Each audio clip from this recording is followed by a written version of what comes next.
Hi friends, I'm back and my camera is falling. Stay. Good. Okay, let's try that again. Today's video is going to be we're falling again. Here we go. Hi. All right. So today's video is going to be a fun one for me. Maybe it'll be fun for you. Maybe it'll just be really, really useful. So for those of you who don't know, I'm a labor and delivery nurse. Well, I'm a maternity nurse. I work at a small hospital, so we do a little bit of everything. I'm a labor nurse, delivery nurse, postpartum nurse. I circulate for C-sections. I kind of do it all, which is really, really fun. I really love it. So I came home from work the other day, and I was telling my family about this baby who was just crying all day, and her poor parents. They were first-time parents, and they were just at their wits' end. They're like, why is she still crying? We fed her. We did this. We did that. And I did just this really simple thing, which I'm going to tell you later, and the baby stopped crying. And they were like, oh my gosh, Hope, how did you do it? So my sister was like, Hope, you have to do a video. You have to tell people how you get babies to stop crying. How do you do it? So this is that video. I'm going to tell you my tips and tricks for calming down a crying baby. It's kind of one of my favorite things to kind of figure out all the ways to do it. So this is for all of you who have a new baby in your life, whether you're new parents or you have a new sibling or you have a new niece or nephew. If you're a grandparent, you already have lots of experience. You can teach me. So if you have experience with this and you have found really fun tips and tricks, leave them in the comments. How you calm a crying baby. What's your favorite way to get your kid to stop crying in the middle of the night? And then please, please, please subscribe to The Hopeful RN on YouTube and follow me on Instagram at The Hopeful RN. And yeah, okay. So your baby's crying and crying and crying and crying. Number one, is the baby hungry? Crying is actually a late sign of hunger. So if you've been watching this kid and for the past hour they've been awake and they're looking around and they're moving their hands and they're licking their lips, they probably were hungry and we missed the signs. So now you know, those are the early signs of hunger. Now that baby's crying, it's a late sign. So that baby's hungry. Time to get some food in the baby. Whether it's formula or breastfeeding, it's time to eat. That is a really kind of an easy fix. You probably have to calm them down enough to start sucking, but they need some food in their bellies and they're going to be a lot happier. Next thing is, do they have a dirty diaper? Even if you just changed it, maybe they just had a blowout, they could have had another blowout. They're not regular like we are, if you are. Some people aren't. Anyway, TMI. Your baby's diaper may need to be changed again. Check their diaper, even if you just did it. Just trust me, check it. It's worth it. The baby may and they may scream at you more when you open it, but if it's dirty, they'll be happier once it's clean.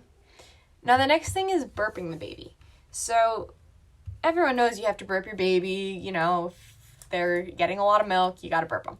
Okay, but what if they haven't eaten in 2 hours? What if they haven't eaten in 3 hours? You know, you're getting ready to feed them. You shouldn't have to burp them, right? Wrong. So when babies cry, they swallow air. And then their bellies hurt. And then they cry. And then they swallow more air. And they get themselves in this vicious cycle.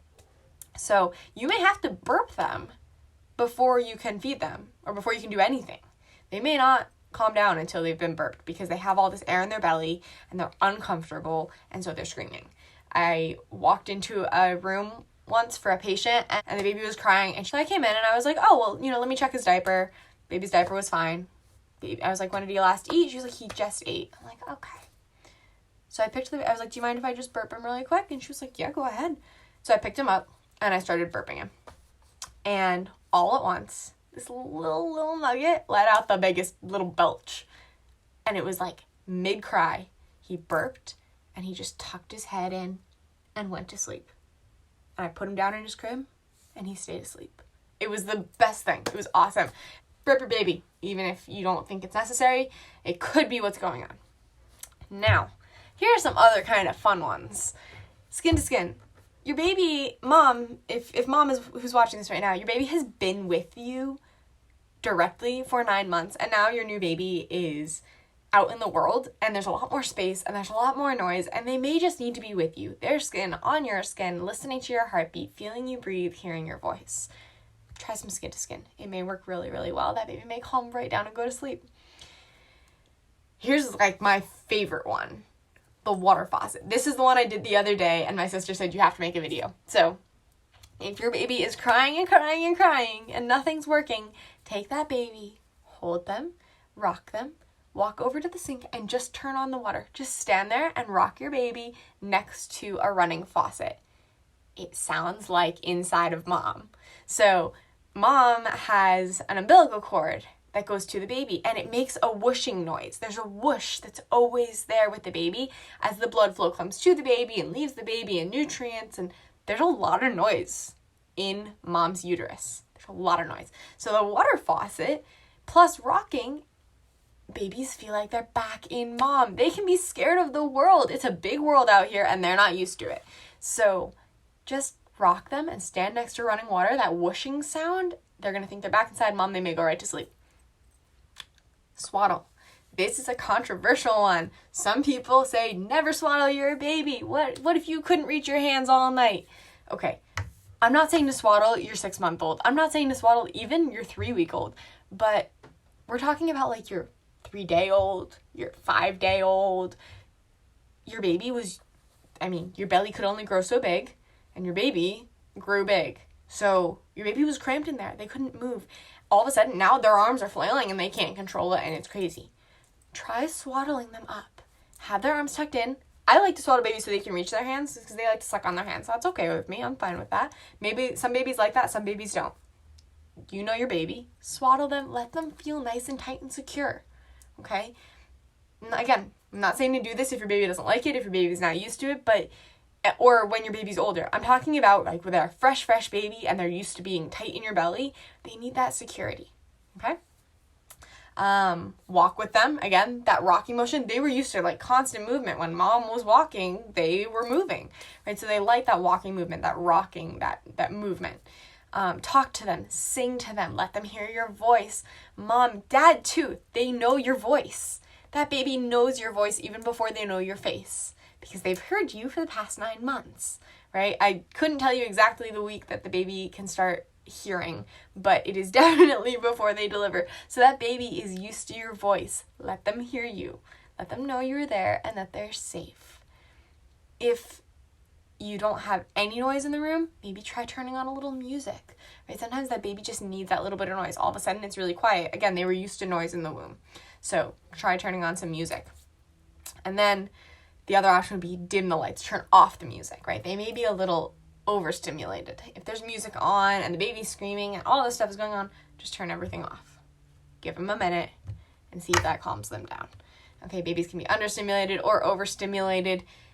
You also don't want to use any of these too much because your baby is smart and your baby will realize what you're doing and it won't work after a while, right? Eventually that water faucet trick won't work anymore.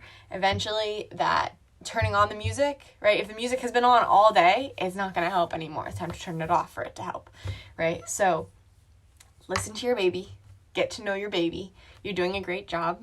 You will be just fine. Your baby will stop crying, I promise. Please don't be afraid to ask for help with your baby. No one expects you to be able to do it yourself. It's hard work. It's really, really hard. But you're doing an amazing job. And just, enjoy these. I hope something here helps you. The other one my dad mentioned is the washing machine. Same idea as the faucet, right? That noise. So there's one last one for you. So I hope those help. Leave a comment with your favorite one, what works best for your baby. Again, every baby is different, so if none of these work for your baby, I'm so sorry. Please let me know what does work because everyone has a different one. Okay, so again, please subscribe to The Hopeful RN and follow me at The Hopeful RN on Instagram and like this video and comment and share with a friend and all the things. Enjoy your baby, snuggle them. They get big so fast. And I will see you next time. Bye.